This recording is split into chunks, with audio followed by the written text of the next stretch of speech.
And it's time for Monday Sports Report, and joining us now is Sandy Shomari with a report on the big game watched by millions of people around the globe. Sandy. Thanks, Esther. The weekend was great, and the game was great too.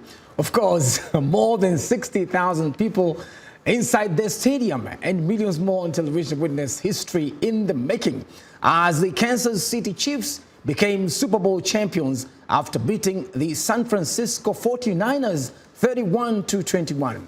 It was Kansas City's 24-year-old quarterback, Patrick Mahomes, who had the last laugh after enduring a difficult evening under the pounding defensive pressure of the 49ers. He became the second youngest quarterback to win the prize after winning a hard-fought come-from-behind game to take home the Vince Lombardi Trophy as Super Bowl 54 champions for the first time in 50 years. It has been a two-decade wait for an NFL title for KC head coach Andy Reid. Chiefs fans everywhere were celebrating the big win. And switching gears, in the year 2000, a football team was founded in a Nairobi slum plagued by crime. The football team would later be named Kariobangi Sharks. Kariobangi being the name of the informal settlement the team members hailed from. The team became a source of hope, an escape for talented youth within interest in football, some who might otherwise be involved in criminal activities. In the last 2 decades, the team has risen to the top of Kenya's football league.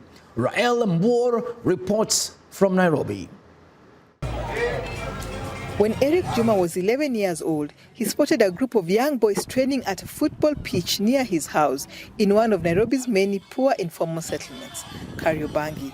This particular team stood out for Juma because it seemed organized. He will join the team soon after.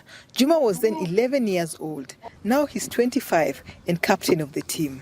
Football has really helped me as an individual. First, it kept me busy after school because we never had enough money for my further education. So I had to join football.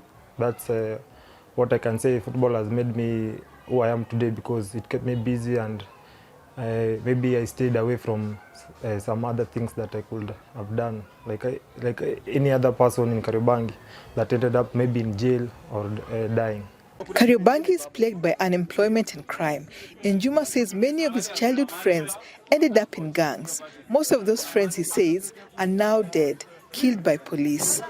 The Sharks kept Juma on the right side of the law, but being a team from a poor settlement brought its own challenges, he says. We never had money way back, and we used to go to Mombasa, we go to Kisumu, all those times. Maybe we don't even have enough money to buy mineral water. So we used to carry water from Nairobi to Mombasa. And I think those are the challenges we faced as a team and as a player individually. Maybe sometimes you don't have football shoes. You have to borrow from another player when they are not playing. In 2019, Juma had one of his greatest days as the Sharks defeated British football team Everton, winning the game 4-3 on post-match penalties. It is not clear who organized the young boys who founded the Kariobangi Sharks. Residents say the group of young players organized themselves, then received donations and began competing in tournaments. Such donations, they say, came from well-wishers who included the current Kenya Football Federation chairman, Nick Mwendwa, who is credited as the founder of the club. In any case, the Kariobangi Sharks have gained a huge fan base in Kenya, competing in the Kenya Premier League with 24 other teams. The football club has a youth team that comprises of boys below the age of 20 and teams for younger ages. Bernard Kawinzi trains the Kariobangi under-20 team. He says he has seen his players' lives transformed.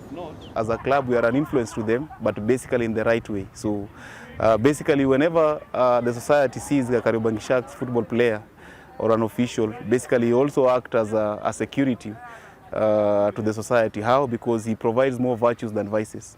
Juma's dream is to lead his team to play in the Africa Cup. He hopes that the youth in Kariobangi will find some hope when they look up to the players, and that the club will continue churning out hope out of despair. Rael Ombuor for VOA News, Nairobi. Great story and great hope for sure. And that wraps our sports for today. Back to you, Esther. Thank you so much, Sunday. Great sports today as well. Join Sunday Shomari again next Monday for the latest in sports right here on Africa 54. And that's our show for today. Be sure to watch Africa 54 on our website at voaafrica.com. From all of us here in Washington, have a good evening.